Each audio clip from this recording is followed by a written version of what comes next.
উদ্যোক্তা ও ক্রীড়া সংগঠক রুবাবা দৌলা বাংলাদেশ ক্রিকেট বোর্ডের দ্বিতীয় নারী পরিচালক হতে যাচ্ছেন। জাতীয় ক্রীড়া পরিষদের মনোনয়নে তিনি এই পদে আসছেন।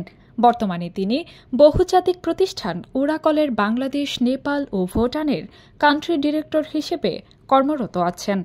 এর আগে এনএসসির মনোনয়নে বিসিবির পরিচালক হয়েছিলেন ইশফাক আহমেদ।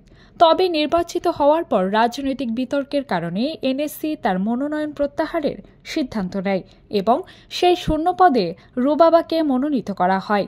মঙ্গলবার ৭ অক্টোবর তার নাম ঘোষণার কথা থাকলেও একটি কারণে তা বিলম্বিত হচ্ছে। জানা গেছে, রুবাবা দৌলা বিসিবিতে যোগ দেওয়ার আগে তার বর্তমান কর্মস্থল ওরাকল থেকে ছাড়পত্র নিতে চান। এই আনুষ্ঠানিকতার কারণেই এনএসসি তার নাম ঘোষণায় কিছুটা সময় নিচ্ছে। ফলে তিনি বিসিবির নবনির্বাচিত পরিচালনা পর্ষদের প্রথম সভায় উপস্থিত থাকতে পারেননি।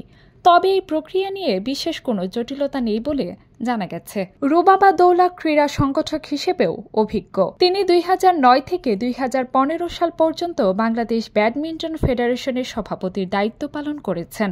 এছাড়া তিনি দীর্ঘ ১১ বছর গ্রামীণফোনের প্রধান যোগাযোগ কর্মকর্তা এবং প্রধান বিপণন কর্মকর্তা ছিলেন। ব্যক্তিগত জীবনে রুবাবা দৌলা এক সম্ভ্রান্ত সাংস্কৃতিক পরিবারের সদস্য।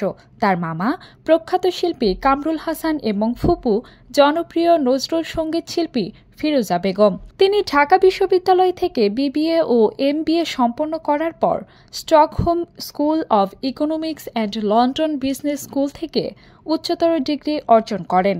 বিভিন্ন ক্ষেত্রে নারীদের উল্লেখযোগ্য ভূমিকার স্বীকৃতিস্বরূপ তিনি ২০০৬ সালে অনন্যা শীর্ষ ১০ পুরস্কার লাভ করেন। Kazi Upoma Mim, desk report, the news portal.